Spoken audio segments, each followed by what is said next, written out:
सबसे पहले निर्भया की मां का रुख करूंगा मैं। माता जी, आप अपनी बेटी, अपनी बहादुर और होनहार बेटी को ऐसी दरिंदगी के हाथों खो चुकी हैं।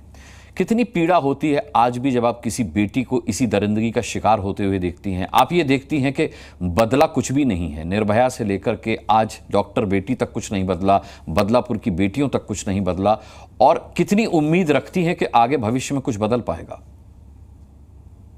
देखिए, उम्मीद तो जैसे हालात देख रहे हैं वैसे उम्मीद तो बिल्कुल खत्म हो रही है। उम्मीद तो कुछ भी नहीं दिख रही है। अगर बात करें कि 2012 की, तो कहीं ना कहीं हम आज भी 2012 का ही दृश्य देख रहे हैं, 2012 में ही खड़े हैं। क्योंकि आप देख रहे हैं कि आज 13-14 दिन हो गए कलकत्ता की घटना का। इसके बाद और जगहों पे अलग अलग घटनाएं हो रही है जी।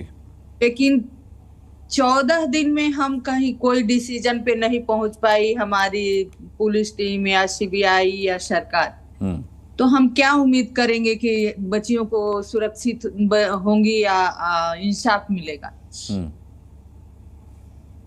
बदलने की बात अगर पूछ रहे हैं तो हमें नहीं लगता है कि 2012 से 2024 में हालात कुछ भी बदले हैं, क्योंकि घटनाएं बढ़ती गई जी। ऐसे एक घटना हो गई, उसी तरह के दूसरी घटना हो जाती है, मुजरिम धमकी देता है कि उसी तरह कर देते हैं। लेकिन कोई ये क्यों कभी नहीं कहता कि नहीं, हम अगर ऐसे करेंगे तो हमें सजा मिलेगी, क्योंकि सजा होती ही नहीं।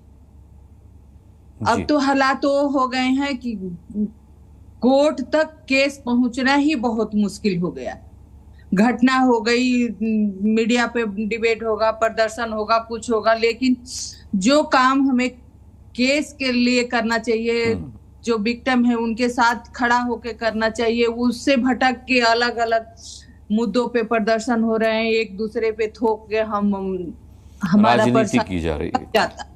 लेकिन हम ये पूछते हैं कि आखिर हमारी बेटियां कब तक बलि चढ़ेंगी, कब तक आप इंतजार करोगे, और कितना हीवानियत होगा तो हमारा कानून, हमारा सिस्टम, हमारा व्यवस्था सही होगा।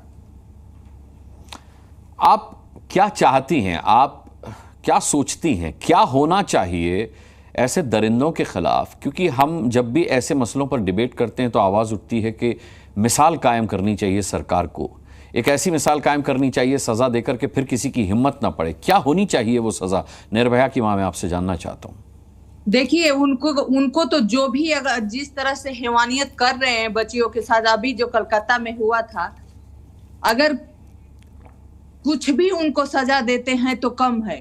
लेकिन हमारा कहना है कि हमारे कानून में फांसी का प्रावधान है, तो ऐसे लोगों को जल्द से जल्द फांसी देना चाहिए। और हम तो ये कहते हैं कि जिस तरह से हैवानियत करके वो सबूत मिटाते हैं, अपने को बेकसूर साबित करते हैं, पब्लिक के हवाले उनको करके पब्लिक के सामने उनको फांसी देना चाहिए। क्योंकि बच्चियों का तो चेहरा दिखा दिया जाता है कि नहीं, बच्ची नहीं है दुनिया में, चेहरा, लेकिन मुजरिमों का सर ढक के, मुंह ढक के ले जाया जाता है। क्यों उनका मुंह ढका जाता है? उनको समाज में उजागर करिए, दिखाइए कि ये हैवान है, ऐसे हैवानियत किया है, कि कभी भी उसको मौका भी मिले बाहर आने का तो उसको शर्म से वो मर जाए कि नहीं, हमने क्या किया है।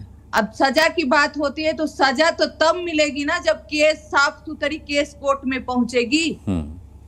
अगर ऐसे ही 15 दिन 14 दिन लग जाएगा, तोड़ फोड़ होगा, प्रदर्शन होगा जी, तो केस कोर्ट में ही नहीं पहुंचेगी तो आप सजा किसको देंगे? सबूत ही नहीं मिलेगा। मैं आपकी पीड़ा समझ सकता हूं। निर्भया की माता जी जिस तरीके से कह रही हैं कि ऐसे दरिंदों को जनता के सामने फांसी पर चढ़ाना चाहिए या जनता के हवाले कर देना चाहिए, उनकी पीड़ा समझी जा सकती है जी जी। बहुत बहुत धन्यवाद करना चाहेंगे निर्भया की माता जी आपका। आप हमारी डिबेट में जुड़ी और आपने अपने विचार रखे, और आपने ये भी मांग की कि कड़ी से कड़ी सजा होनी चाहिए और जल्द से जल्द सजा होनी चाहिए। Z News।